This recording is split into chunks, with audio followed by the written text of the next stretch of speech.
Hey guys, thank you for watching my video. My video is going to go over some different interview questions that are expected of us from the instructor. This video is referenced into Module 12 of Speech Communications. What we're going to go over today is looking at ourselves post-graduation.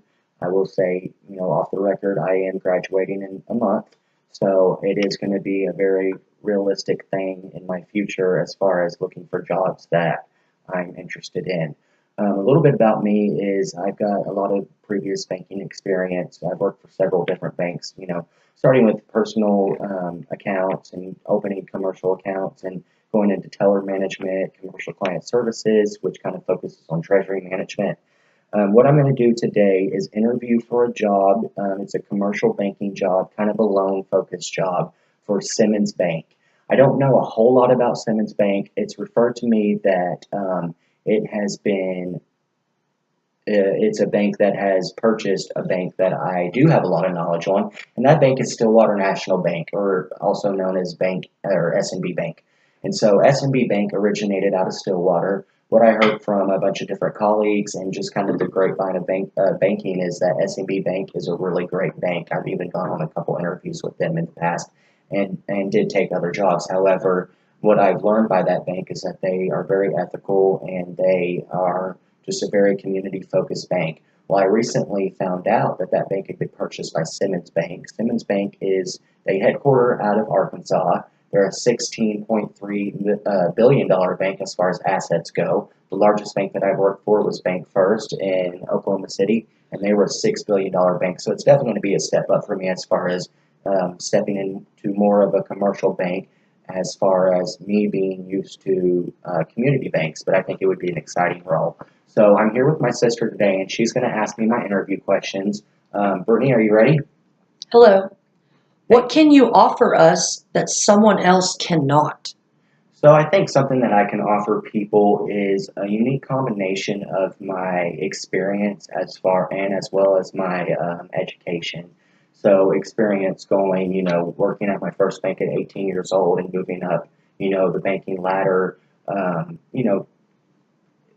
of quick and getting really good jobs, and then stepping out of that role and deciding to go to school, which was something important for me.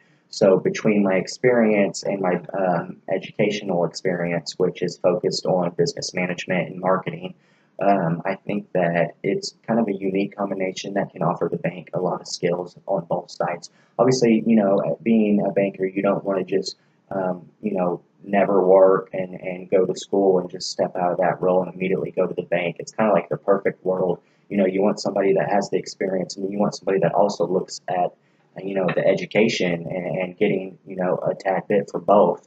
I do know that, in the spring, I'm looking to go to UCO for a marketing degree, and I think that a marketing degree will really suit somebody that is going to be really successful in the role as a commercial banker, because it involves a lot of sales, and it involves building portfolios and maintaining those portfolios and succeeding really well in that job.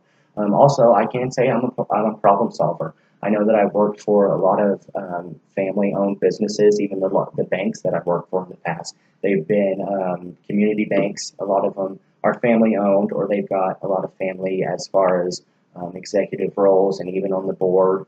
I can say the company I work for now is a family-owned company. My very first job was working at my mom's retail store. So I've always worked for companies that are family-focused, and so that makes me want to solve a problem instead of feeling like I have to solve a problem. I get compassionate about the company that I work for, and as long as they treat me well, I will always treat them even better. Do you have any more questions, Britt? Yes.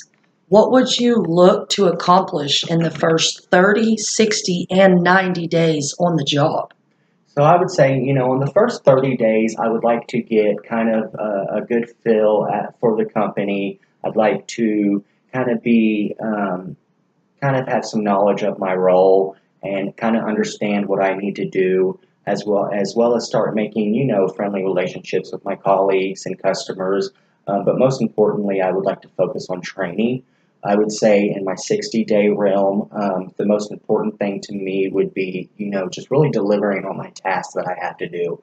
kind of pushing out, the friend zone of the office. Although that's important to me, I don't want to focus on that too much, making buddies. I just really want to, in that realm, really focus on delivering the tasks that my superiors ask of me and really understanding my responsibilities and delivering them and making sure that they don't have to worry about me and just finally being able to perform my job, and they're not paying somebody that has to go through a bunch of training. I just want to finally kind of pay back the company for the training that they've spent on me so far. 90 days is going to be a little different for me. I think that 90 days is going to be more focused on to get me personally getting comfortable in my job and not feeling like I have to deliver, deliver, deliver. Obviously, being in the professional field, you always want to deliver to your bosses. However, there comes a level of comfortability of I can do my job, I feel confident in my job, and I can also, kind of go the extra mile and not worry so much about this specific thing, but kind of worry about the customer and go the extra mile for the customer and develop those relationships. I think that most important is that, which each step that I take, whether it's 30, 60, 90 days, is that I'm present and that I'm here and that I am learning and practicing and really just trying to tackle this job the best way I can. One more. What were your previous bosses' strengths and weaknesses? Well, one thing I can say is that I have nothing but good things to say about all my bosses. In fact, I use all my previous bosses as personal references. They are friends of mine. I have gotten to know their families. I've gotten to know them very well. And I think that says something about me, is that I'm somebody that can respect my superior, but also get to know them and try to build a comfortable relationship with them.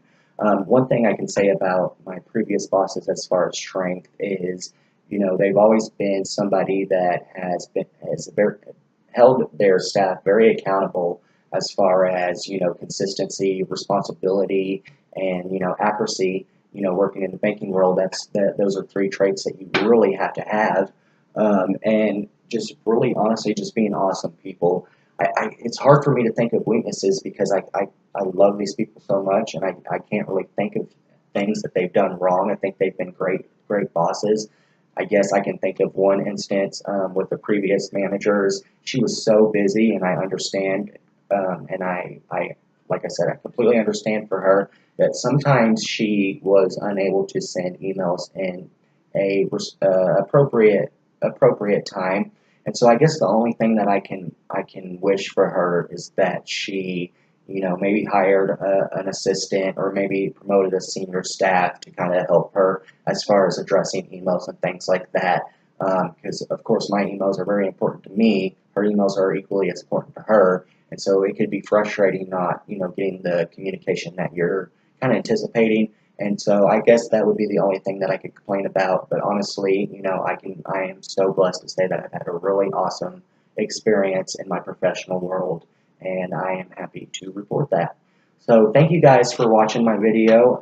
Interview is over. I hope you guys have a good night. Thank you.